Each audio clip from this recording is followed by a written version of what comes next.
Hello everyone and welcome back to TowerGate. It is TowerGate Day 483. 483. July the 6th, 2018. Fun Friday. Let's have some fun today. What do you say? Had a couple tough days. We're still winning, but we're going to have a tough day from time to time. Wasn't too happy about the way things went with Imran. But then again, as a lot of people have suggested, maybe there is something cooking. Mr. Huber, Sessions, maybe they got something going there in Utah, something we don't know about. It's very, very possible. Very possible. So we haven't totally lost that battle. It's just we didn't like the way things turned out the last day or two on that particular issue. But we're winning in so many other ways. Just stay focused, keep smiling, and remember, we are winning. Now, no major big issue to talk about today, but there's a lot of smaller issues that I just want to rip through in kind of a rapid fire sort of way and try to cover some of these things I just haven't been able to get to because of other things we've been talking about. So I just want to go down the list in a rapid fire fashion and hit some of these issues and give you my thoughts on things and have some fun. How about that? It's Fun Friday. Okay, we have this character, this Kino Jimenez. He's the guy who took the baseball hat, the Make America Great hat, off the 16-year-old kid and then threw apparently his drink into the faces of Trump supporters. Of course, now we know that he has been fired from his job as a bartender, and there is currently a warrant out for his arrest with the San Antonio police. I'm not sure what the charge will be, but obviously he's going to be arrested. I guess they saw the video and saw enough evidence to think, okay, that's assault or something. So, anyway, that's what's going on there. But an even better thing that's happening as a result of this is that 16-year-old kid is about to become the recipient of a brand new, bright red, Make America Great Again hat. And it is going to be personally signed by President Trump. Compliments of Trump Jr. Isn't that wonderful? Next, we have, we know that Chucky Schumer called President Trump and suggested that he nominate Merrick Garland, and he said it would heal the country. I'm pretty sure Trump told him to pound sand. Apparently the phone call must have lasted less than a minute. I don't know, but it probably wouldn't take Trump long to finish that one. He probably laughed him off the phone. But even better is he also spoke with Mitch McConnell, Twitch McConnell, and he suggested the same thing to Twitch McConnell. And Twitch McConnell responded by sending out a tweet, which is a tweet of Michael Jordan hysterically laughing himself to tears. That's his response to Chuck the Cuck. It ain't going to work out, Chucky Schumer. We're getting another conservative justice, and there ain't a damn thing you can do to stop it. Well, let's talk about Alexandria Ocasio-Cortez. I haven't had much time to talk about that, so let's go ahead and cover that briefly. First of all, it should be noted that that particular election she won, that was in Bronx, where you have about, I think it's over 60% minorities and a lot of Hispanics. There was only a 20% turnout. A 20% turnout. That's not a big turnout for someone who's looking to win a seat in Congress or defeat someone of the other party. At 20%. So in other words, 20%. They're trying to make us sound like this young communist is the new face of the Democratic Party, and she had this great victory, and she just really kicks some ass. My friends, 20% turnout does not show a lot of enthusiasm for the Democratic Communist, and certainly it was even worse for this incumbent, Mr. Crowley. It's because Democrats just in general are becoming less popular. They're not popular. But let's talk about Miss Cortez. She gave us this bleeding heart story. The poor kid from the Bronx came up from her own bootstraps and blah blah blah blah blah blah. All bullshit. Total bullshit. This girl was born. They show pictures of her house. She came from a very nice, upscale, upper middle class neighborhood. She didn't grow up in the ghetto. She came from a very middle upper class family. She went to, I think, Buffalo or Boston University or something. So this whole idea that she's some poor kid from the Bronx is bullshit.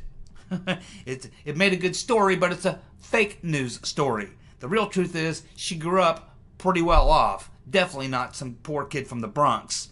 And it turns out that back in 2012, when she had a small business, which she had a small bookstore called Brook Avenue Press. She sold children's books. And at that time, she was kind of conservative. That's right. That's right. She was out talking about capitalism and business investment and all sorts of things back then.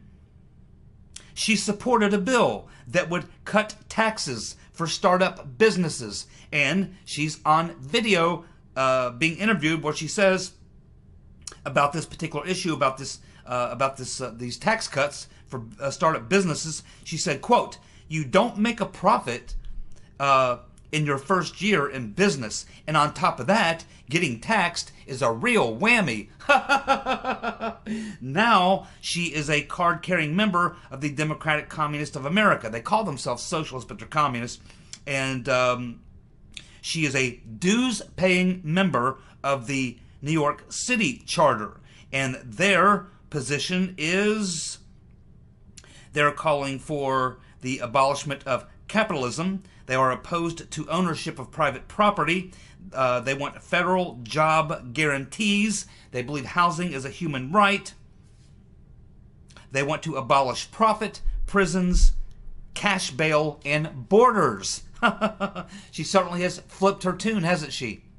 Yes, she has. Now, why do I say call the Democratic Socialist Democratic Communist? Am I just saying that because I'm having some fun with some words? No. No. It's because I watched the 2016 primary between Commie Bernie and the Rotten Reverend very, very closely. I tuned in very closely to both primaries in that entire election. And I would watch these videos of these Bernie supporters as they would be interviewed, and almost all of them, when you actually started talking to them, if you could get them to even respond when you talked to them, because they were better than Hillary's people were just unhinged, crazy people. You couldn't even talk to them. But at least Bernie supporters would sometimes try to explain to you that they're a utopian world of democratic socialism. But when they explained what they were talking about, it was always communism. They were describing communism, not socialism, and I know the difference. That's why I call them Democratic Communists. They don't realize it, but they're communists.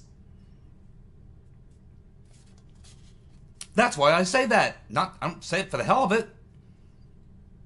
There's no such thing as a democracy and socialism. They don't go real well together. Democracy and socialism do not go real well together. Plus, these utopian numbnuts believe that somehow in a socialist system that the top 1% doesn't rule over that system either. My friends, let me tell you what. Whether you have a capitalist, a communist, a socialist, a fascist, I don't care what form of government you choose, there will always be a top 1%.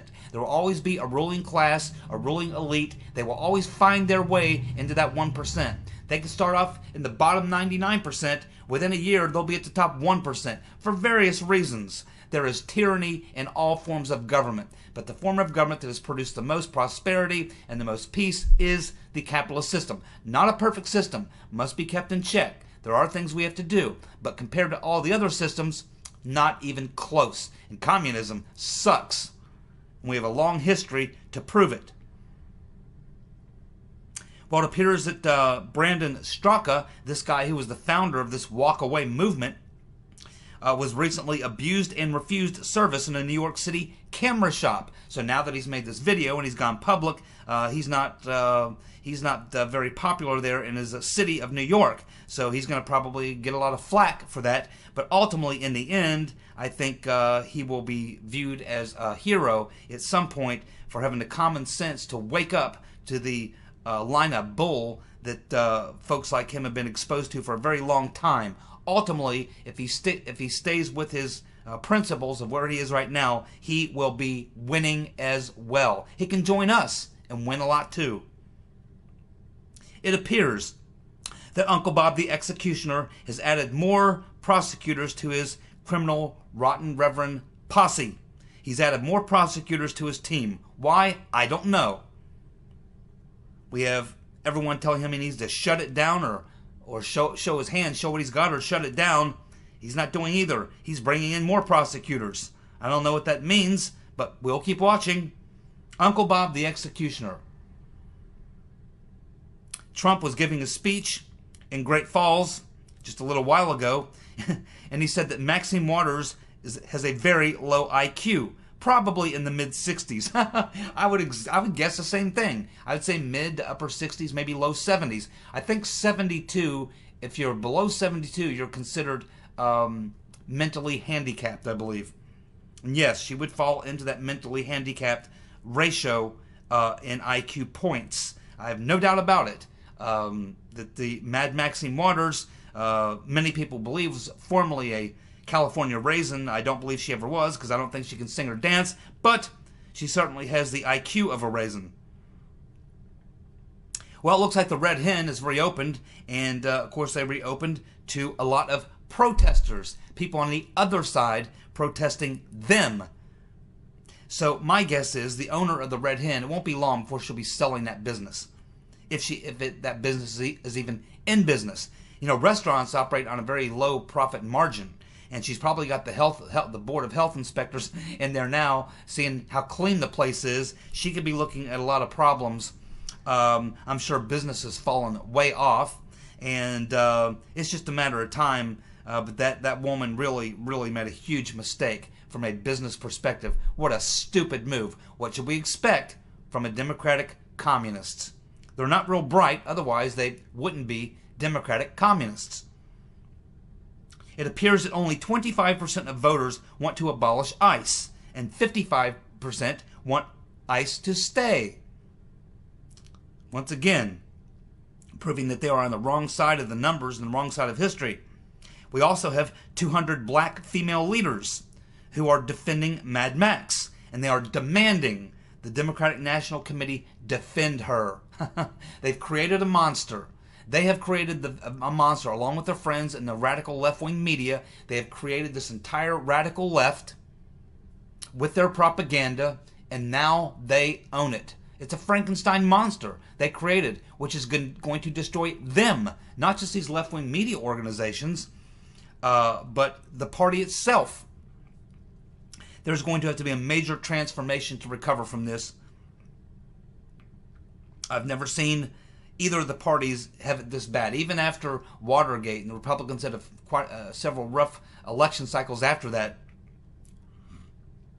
nothing compared to what we're seeing now, and we haven't even flushed out Spygate yet. Obamagate, whatever you want to call it, the frame-up. We're going to flush it out. Believe me. It appears that Devin Nunes, of course, he came out today and made not a speech, but he came out and made a statement, a public statement, with the photographers and the media all there, letting them know he just sent another letter in addition to the first 10, then 17 people that he wants the oversight and that oversight committee, Gowdy and Goodlatte committee, to look at. Now he's come up with another list of about another 20 people that he wants them to look into and have them come and testify to Congress. And now he's honing in really on the people around Confusion GPS and the Clinton campaign, because that's where it's led him. His investigation into the State Department has led him right back to Confusion GPS and these people within the Clinton campaign. And once he exhausts that, he's going to find himself right in the intelligence agencies, where it all began, where Mr. Potato Head is going to meet his fate. So it looks like Nunes, in this letter, which you can read, it's on the internet, it looks like it includes a list of names, which would include Robbie Mook, Sidney Blumenthal, Cody Shearer, Mark Elias, Mary Jacoby, the wife of Glenn Simpson, Thomas Catan, one of the founders of Confusion GPS, Nellie Orr, Glenn Simpson, Renat Akhmetian. Remember, he was one of the key people at the Trump Tower meeting, and we learned later that he has a lot of connections to the Clinton people in the Clinton campaign. Alexandra Chalupa, talked about her a while back. She is the one who, of course, really began the whole Trump-Russia narrative with her friends in the Ukraine, and Senator Magoo and his right-hand man, Mr. Kramer. They were all at the outset of creating that initial Trump-Russia collusion narrative. And of course, this also includes Daniel Jones, who was that staffer that worked for Diane, Turn In Your Guns, Mr. and Mrs. America Feinstein, and then went to work for Confusion GPS to try to prove that the dossier is true. So all those people are on the list, Devin Nunes' list, which are in the letter he sent to Good Latin Gowdy saying, hey, you need to interview these people next. We're learning that Peter's been stroking us is likely not going to answer the subpoena. Well, that's fine. It's not a smart move. Like I said yesterday, he has no good options. He has no good options. But that is one of the worst of the bad options he has. Because they're not just say, okay, well, Peter's been stroking us, is not going to answer the subpoena. Okay, I guess we won't do anything. Nope, not going to happen. Not with Peter's been stroking us. No way. They're not going to let this guy off the hook like that. What they're going to do is if he doesn't answer the subpoena, they'll hold him in contempt. They can even have him arrested, and they just may do it to get Peter's been stroking us to show up. And believe me, at some point, his ass is going to be sitting in the chair in a public hearing getting grilled. That's what's going to happen. Peter's been stroking us. You might as well man up, suck it up, and prepare to eat crow.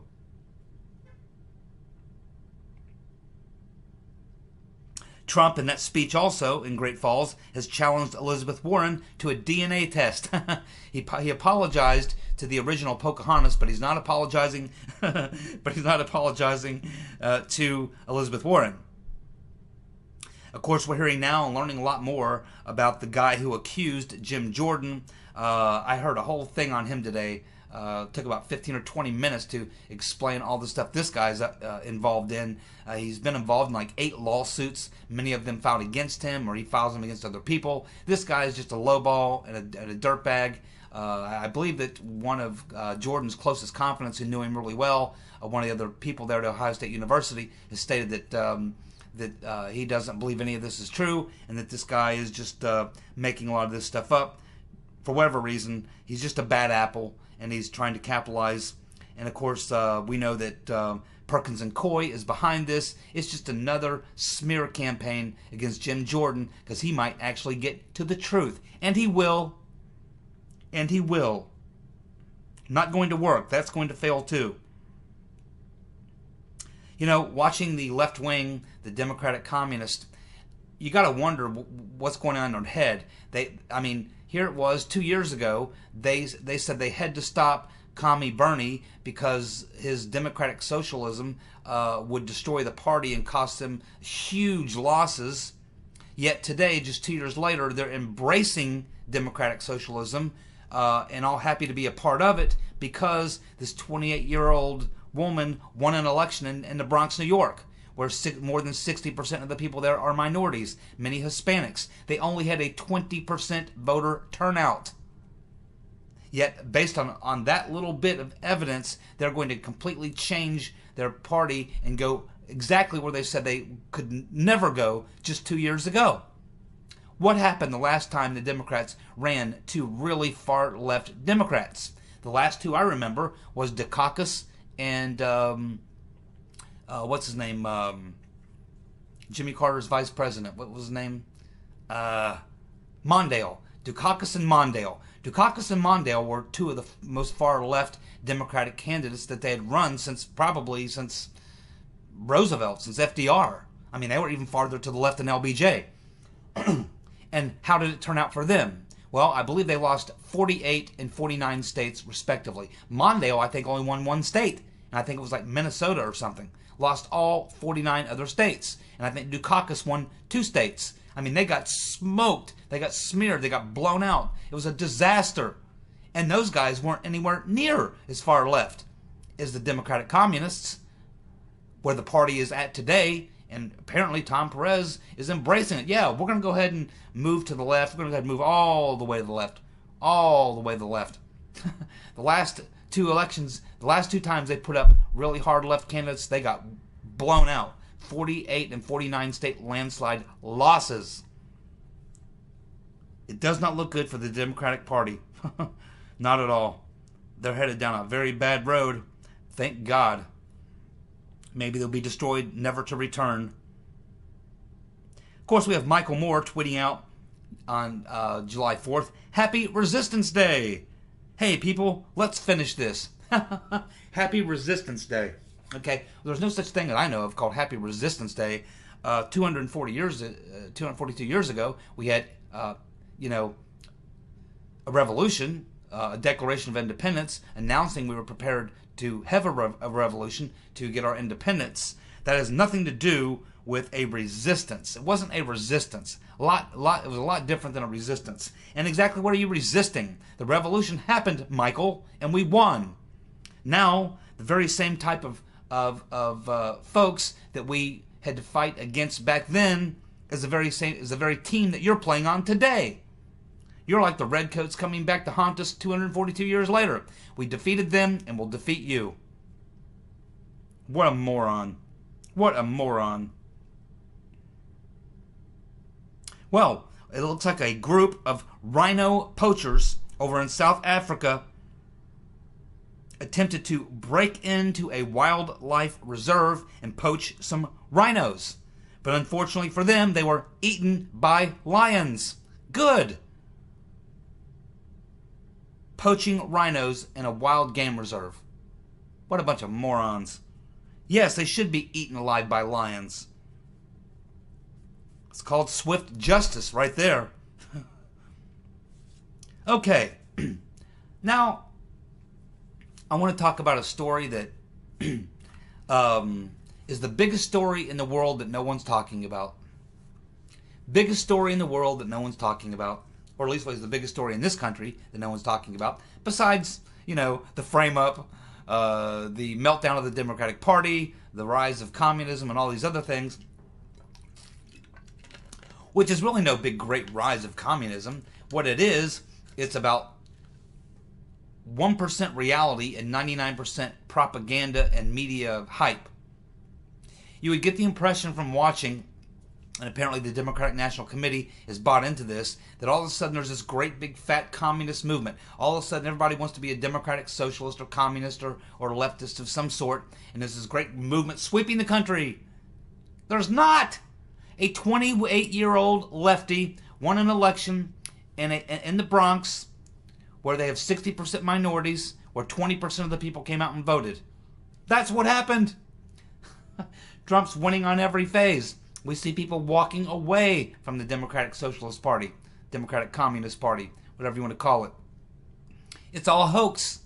It's all a hoax.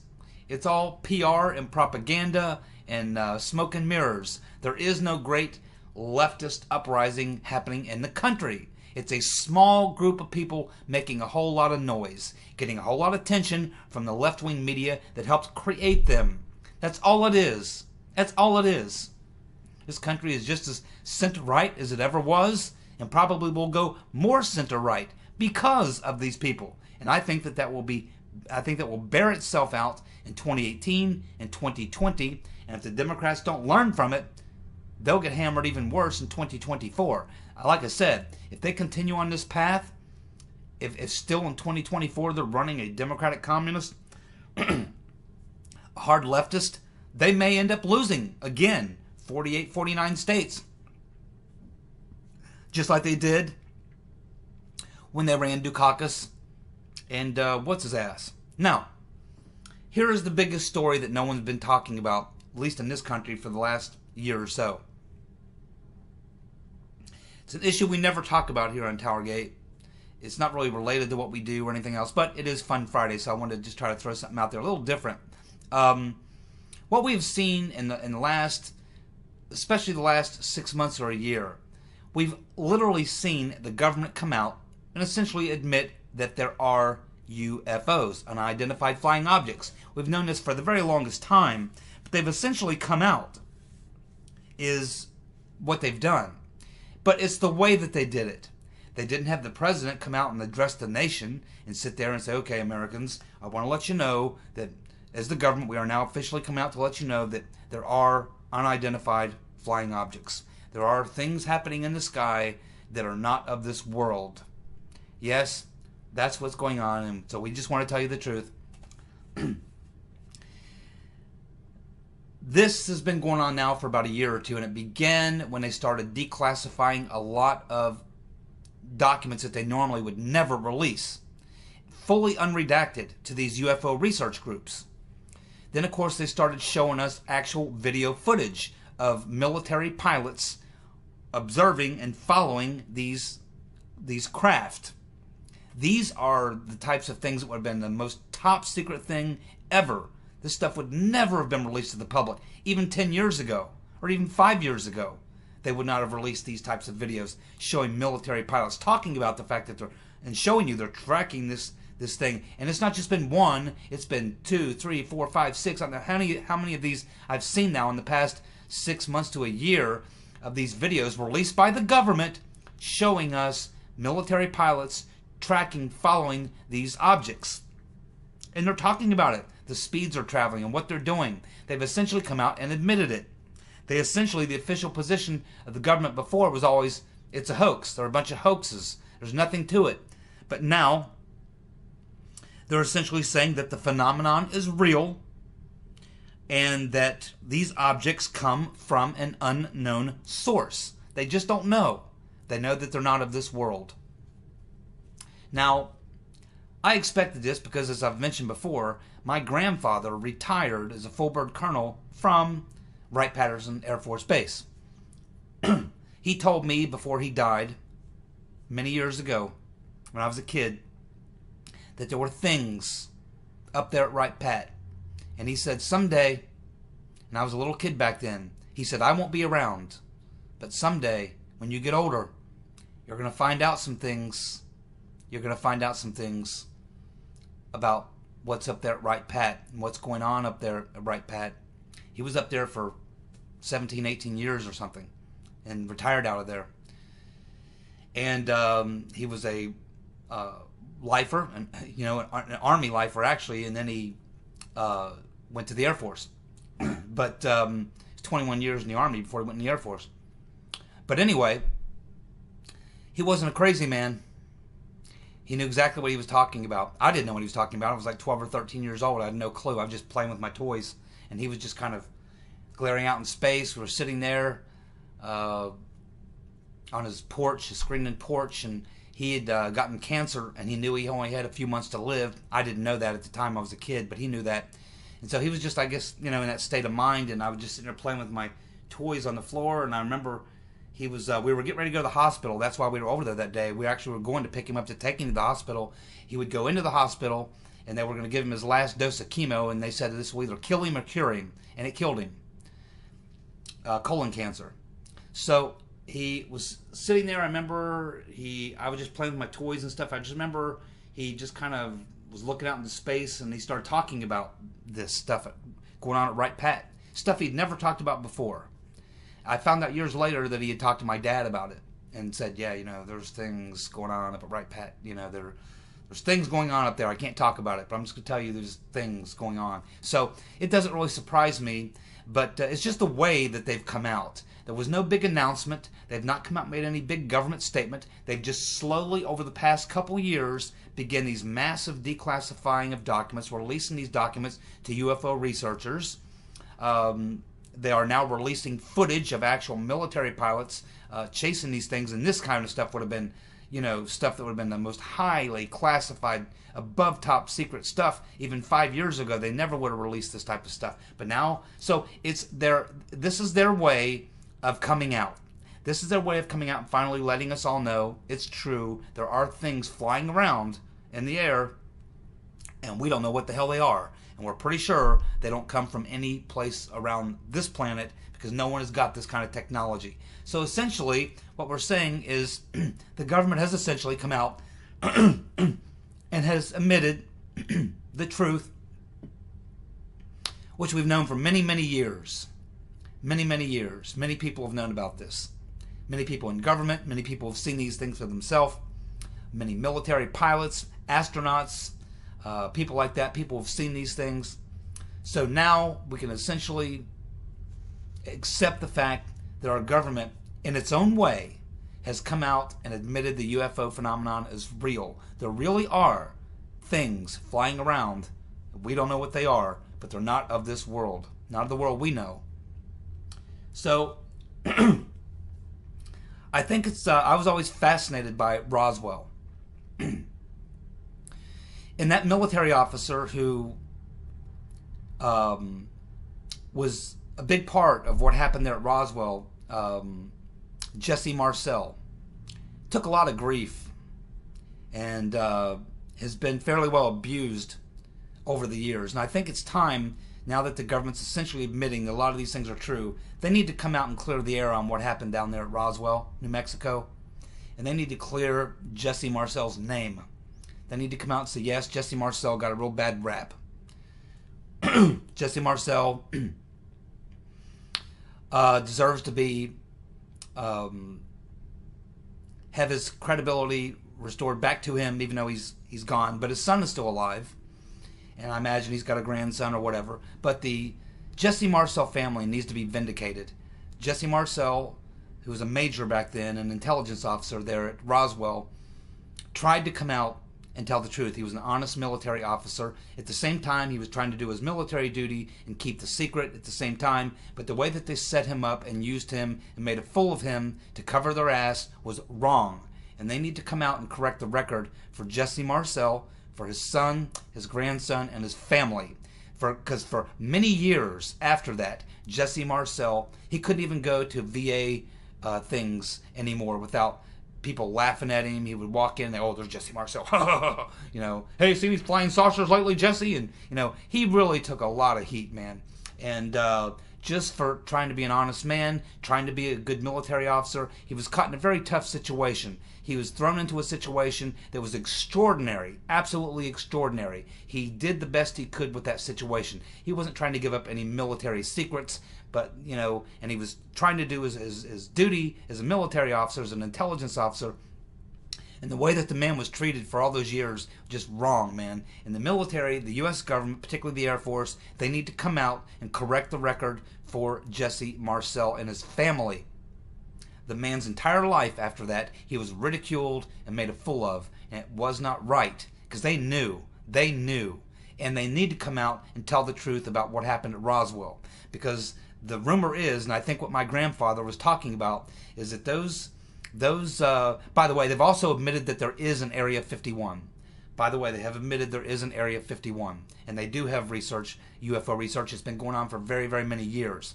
But, yeah, they need to come out and just clear the record, particularly on Roswell. But the story was that when they got to that crash site, they found four what they called EBEs, little aliens. I don't know if they were green or gray or what they were, but 4 of them. 2 of them still alive. They took them to a hangar. They ordered up these little caskets and put them in these little caskets and shipped them somewhere else. We don't know how many places they went before they eventually ended up, what we were hearing or what we believe to be true, is they eventually ended up at Wright-Patterson Air Force Base, which at that time was called Wright Field, and was one of the government's most secret military bases, where they did a lot of their secret science and stuff like that was conducted at Wright-Patterson Air Force Base. And it's believed that the remains of at least one of those aliens, who apparently lived for quite a while. The other 2 were dead when they got there on the crash site. 1 was alive for a while, then died, and then the 4th one apparently was alive for quite some time after that. It kept him alive for quite some time. And it's believed that those aliens are there at Wright-Patterson Air Force Base, somewhere underground in one of those buildings, a secret underground, storage place.